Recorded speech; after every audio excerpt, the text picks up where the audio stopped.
program, wala pong AMCEN. Okay? So let me present why AMCEN was established and why DOST Grant in AIDS funded this project. Let me start with Industry 4.0. Kanina pa ito paulit-ulit na binabanggit because indeed, AMCEN was established for the readiness for the Philippines for Industry 4.0. So what are the elements that we need to focus on? If we are into Industry 4.0, AMCEN should be sustainable or sustainable growth readiness, increase in innovation and technology, investment in human capital through training and technology transfer, and especially or particularly, we have to have a regulatory framework. So the project or the program AMCEN aims to establish a national center of excellence in additive manufacturing with the following objective. Number one, we need to establish the Philippine Center for Additive Manufacturing. This is the physical structure in which you can see outside, nagkaroon may bulldozer na at naghuhukay na, Sir Fred. And next is, we want to be the nation's leading research center in 3D printing and achieve prominent and outstanding breakthroughs in the R&D of innovative 3D printing technologies, processes, and materials. Medyo mabigat ito. Hindi lang ordinary 3D printing of objects, but we need to create breakthroughs in technology. Next is to enhance our capability in the design, materials development from, take note, local sources, indigenous materials should be used, testing and prototyping of products for additive manufacturing. And lastly, we would like to foster effective collaboration among the industry, government, additive, and non-profit organizations to ensure the continued development of additive manufacturing potentials. That is the reason that you are here. We want you to be involved. And we are glad that we received positive response from you. And I hope you will enjoy this two-day event, the first Philippine Manufacturing Day. So we have expected output. Number one, we need to produce products such as raw materials for additive manufacturing, prototype products of multi-material additive manufacturing, and we need to establish our database of developed raw materials in additive manufacturing. Next, output.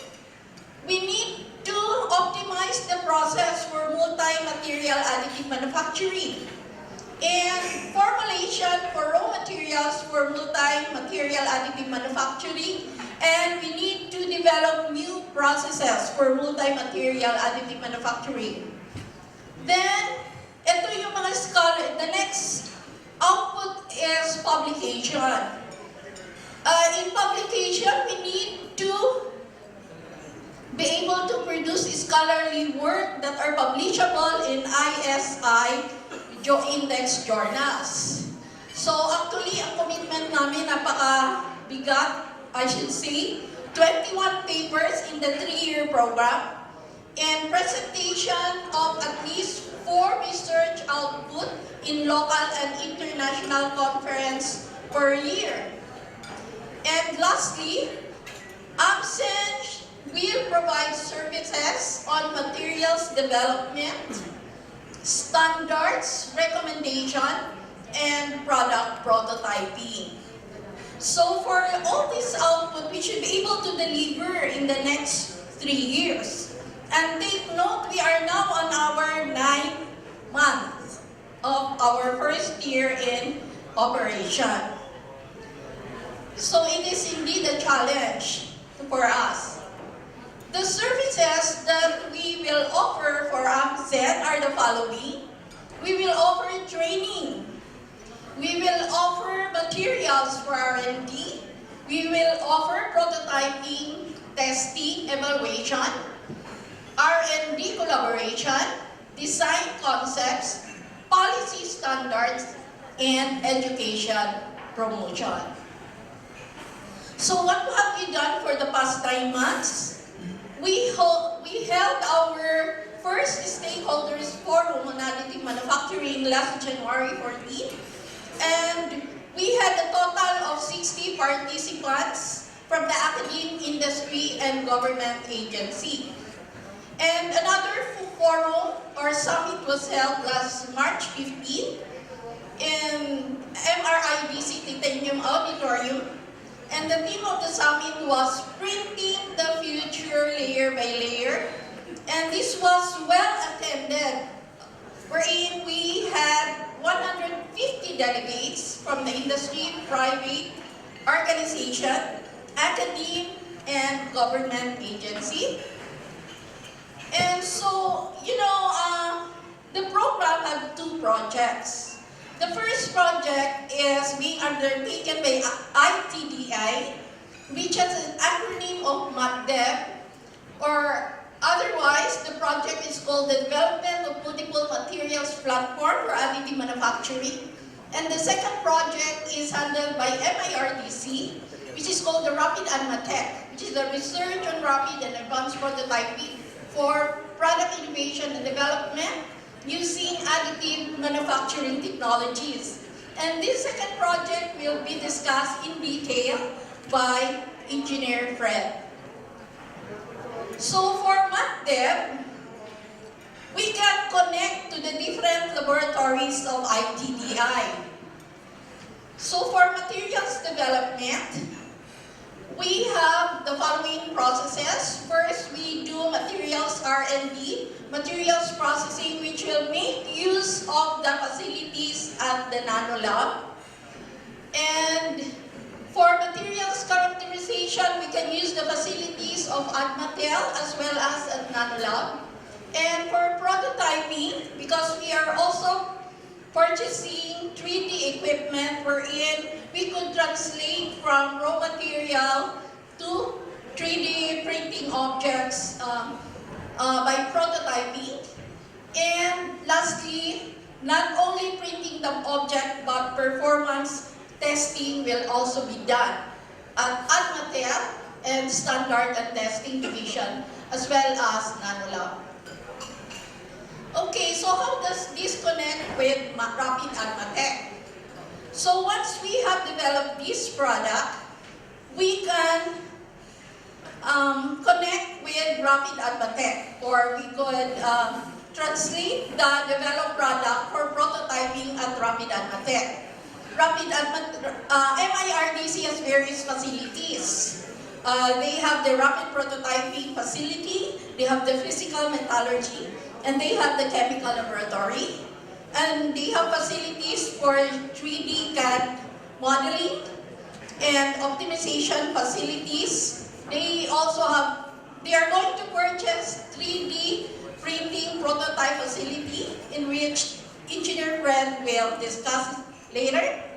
And also post-processing are available at MIRDC, as well as the characterization of the actual prototype products, such as quality assurance facility and mechanical training facility. And in connection with that, we still have our ADMATEL, who will support the testing at MIRDC. So most of these facilities are already in place. And next year, as I don't know if it's a promise or a target, that you can see this building which will be erected in the right side. As you enter the gate, the AMSEN building will be there by April 2020.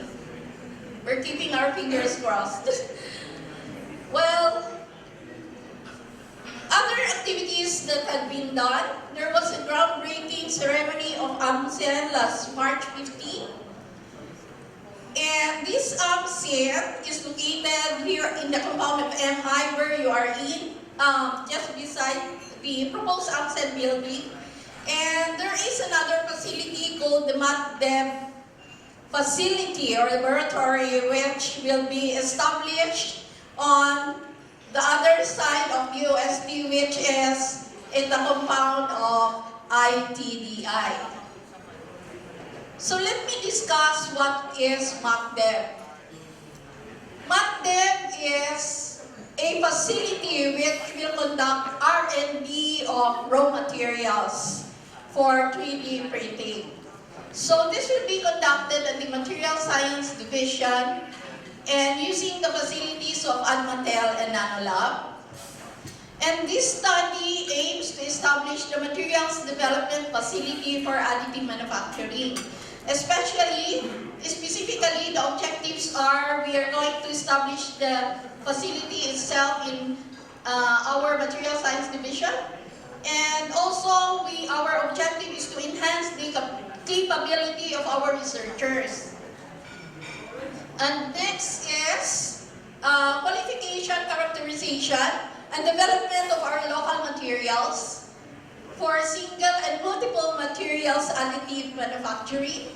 And lastly is to develop the characterization, testing, and prototyping, and develop materials for additive manufacturing. So what we have done is, we have conducted benchmarking at the Singapore Center for 3D Printing last January, and at Nanyang University. And we also did benchmarking at National University of Singapore Additive Manufacturing Center. And last February, we had a technical visit benchmarking at the Oak Ridge Research National Laboratory, where we were able to witness big area additive manufacturing, wherein the 3D printed cars that was shown by Dr. Gobet was displayed in the center. And also we went to companies such as the Additive Engineering Solution. Okay, so right now we sent trainees from our laboratory to ITDI. Right now there are 2 trainees at Case Western Reserve University and 1 trainee from MIRDC. And we are going to send 4 more trainees from ITDI and maybe 4 more. Yeah, I think 4 more from MIRDC to be trained at Case Western Reserve University. So I myself had the chance to visit Case Western University and was able to train at these various 3D printers at Dr. Gobet's laboratory. And we're able to print these various objects using different types of 3D printing technologies. And these are all displayed in our booth, AMSEN booth in the Titanium Auditorium. So Platinum Auditorium. So if you have a chance, I hope you can visit our exhibit. So for the R&D of materials, we work on bioceramics, polymers, and natural biomaterials, wherein we develop bioceramic materials by wet and dry synthesis, wherein we prepare our own hydroxyapatite for 3D printing. And also we produce our own nano-composite pellets and filaments for 3D printing. And we have trained our staff for 3D design and use of various softwares. And we utilize our local resources for producing our own nanocellulose. So we would like to invite you to join us in our R&D. So we have prepared this AMSEN user proposal. You have it in your kit. So if you're interested to use our facilities, to join us in our R&D, you are most welcome. And I have an announcement. This is supposed to be shown later in the video that T-shirt is going to provide an AMSEN Innovation Grant. But there are requirements that should be achieved to be able for you to get a grant of 250,000 pesos per proposal, and later the details of which will be presented in the video. So with that, I would like to thank you for coming, and I hope this will be a start for us to be working together. Thank you so much.